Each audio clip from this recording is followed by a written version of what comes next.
Naglalakihan ang leeg ng karamihan sa mga residente ng bubunduking bayan ng Doña Remedios Trinidad sa Bulacan.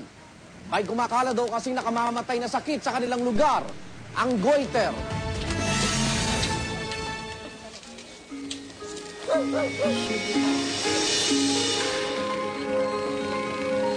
Ito ang Doña Remedios Trinidad sa Bulacan. Ayon sa Department of Health, ito nakatala ang pinakamaraming kaso ng goiter sa Pilipinas. Sa mga bundok na ito nakatira si Aling Marcelina at ang kanyang tribo, ang mga tumagat. Simple lang ang buhay nila sa bundok. Pagtatanim ang kanilang kinabubuhay. Madalas kamote at gulay ang laman ng kanilang tiyan. Hindi nila batida ang mga pagkain itong sanhi ng sakit na pinagdurusahan ngayon nila Aling Marcelina at marami sa kanyang mga katribo, goiter. Ito naman, para pag minsan susumpong, parang binibigtin mo, parang nahahawakan ito ko na hinihigpitan. Sabi ko, bakit kaya kung may siguro ako sa nagwete. Ang madalas niyang reklamo, paninikip ng dibdib, panunuyo ng lalamunan, at hirap sa paghinga. Natatakot ako. Baka ako magbara na dito. Hindi ko na kung paano na. Hindi ko maintindihan kung anong mangyayari sa akin. Baka ako lumaki yung liig ko. Kasi yung ibang nakikita ko, meron daw namamatay na. Naririnig kong namamatay pag malaki na. Pero hindi lang si Aling Marcelina ang may ganitong sakit sa lugar. Marami silang may goiter din. Iba-iba lang ang kondisyon. May mga bago pa lang. Mayroon naman malala. Pero hindi nila ito gaanong iniinda. Bukod sa walang perang pagamot, kampante silang mas solusyonan ito ng kanilang albularyo. May nakita ka manggagamot, yun lang lalaki niya nakagamot. Ganyan nakalaki. Dati po, ganyan nakalaki? Oo. Magmula noon, nung nanggamot sa akin, huwag ka lang magbubuhat ng mabigat. At hindi na yan uulit. Ayon kay Dr. Lea Bardillon, hindi nakakahawa ang goiter. Kakulangan sa iodine ang pangunahing sanhi nito. Ang iodine ay bihirang matagpuan sa mga bulubunduking bayan gaya ng Doña Remedios Trinidad. Kaya sila ang madalas tamaan ng goiter. Dito kasi on our area, wala kaming palengke. Wala kang mabibili dito mga seafoods na rich on that element. So siguro kaya karamihan ng aming produkto, root crops, na hindi naman ganun kataas ang content ng iodine.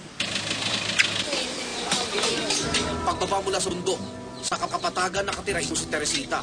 Kapansin-pansin ang kanyang namamanas na leeg. Primero, parang wala akong nararamdaman. Nung lumaki, parang yung nabibigatan na rin.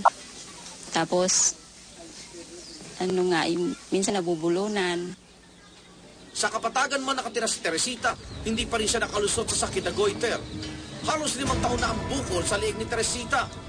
At ang sakit niya ito, ang itinuturong dahilan sa pagkamatay ng bagong silang niyang sanggol. Walang pinipiling edad ang goiter. Pati ang mga bata ay hindi rin ligtas dito. Kung titignan, tila mas bata si RJ sa kalaro.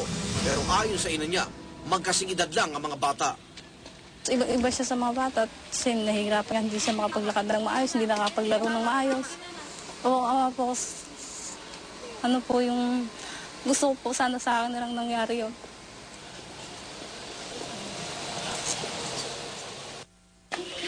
Walang makikitang bukol sa leeg si Argel, pero ang goiter niya mas mapanganib. Sa loob daw kasi ito lumalaki. Stunted yung kanyang growth, di ba? At saka sa speech, parang medyo impaired yung kanyang mental functions.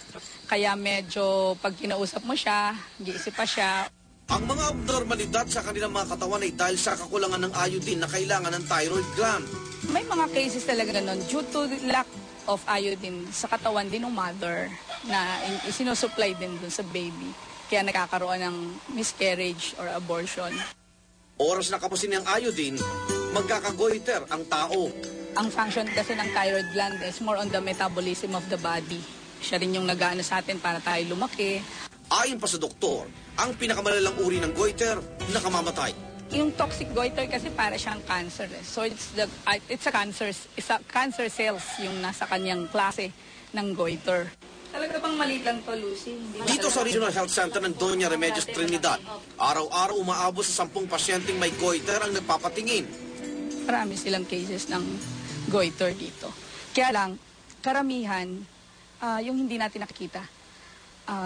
Yung parang hindi pa siya visible ng husto, pero meron na siya kapag pinalpate mo, pag hinawakan mo. Sa amin tayo. Isa sa nagpatingin si Marites, 7 buwan na siyang buntis. At kasabay ng pagbubuntis niya ang paglaki ng kanyang leeg. Ayon sa mga doktor, delikado ang kanyang kalagayan. Kung mapapansin niyo, ilang buwan pa lang yung tiyan niya, maliit pa, pero ang laki na nung goiter niya in a few months. So ngayon lang talaga lumaki ng husto yung thyroid gland. At 1 linggo mula nang magpatingin siya sa doktor, namatay ang sanggol sa kanyang sinapupunan. Sa kabila ng bantang peligro ng goiter, maaari naman itong magamot ang maoperahan para matanggal ang bukol sa thyroid gland. Pero madalas sa mga tao dito sa Doña Remedios, kapos. Pero hindi pa huli ang paraan. Maaari pa mapuksa ang bilang ng pagdami ng mga may goiter sa lugar. Ang pinakamaiging paraan, iwasan ang magkaroon nito.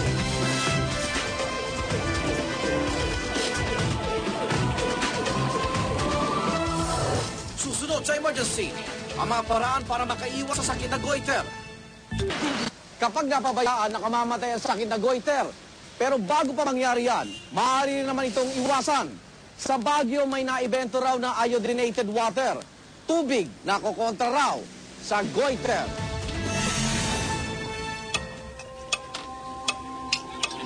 Ang sakit na goiter ay nakukuha kapag kulang sa iodine at dieta ng isang tao.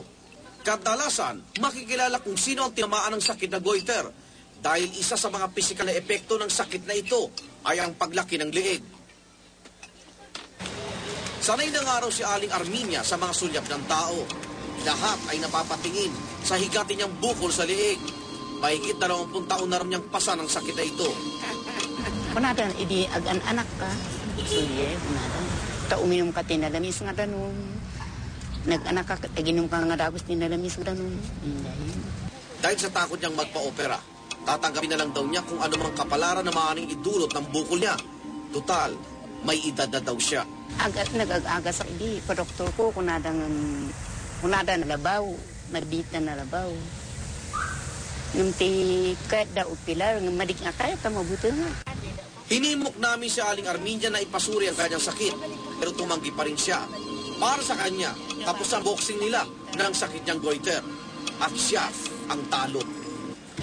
Pero sa Baguio, tuloy pa rin ang boxing. At ang nananalo ay ang mga tao. Naganap dati ang goiter sa Baguio. Ayon sa Baguio Health Department, umakyat sa 40% ng mga tao dito ay may iodine deficiency disorder. Napapaloob dito ang goiter. Kung 10% ang ating prevalence rate, 10 out of 100, it is already a public health problem. Pinuno ng Baguio Health Department si Dr. Florence Reyes at nakita niya mismo kung paano nagdusa ang marami niyang kababayan dahil sa sakit na goiter. Kaya naman na mabigyan ng pagkakataon sila ng kanyang asawa na si Dr. Alex Reyes, sinimulan nila ang pag-imbento sa posibleng solusyon laban sa goiter. Iodinated water ang tawag sa kanyang imbensyon.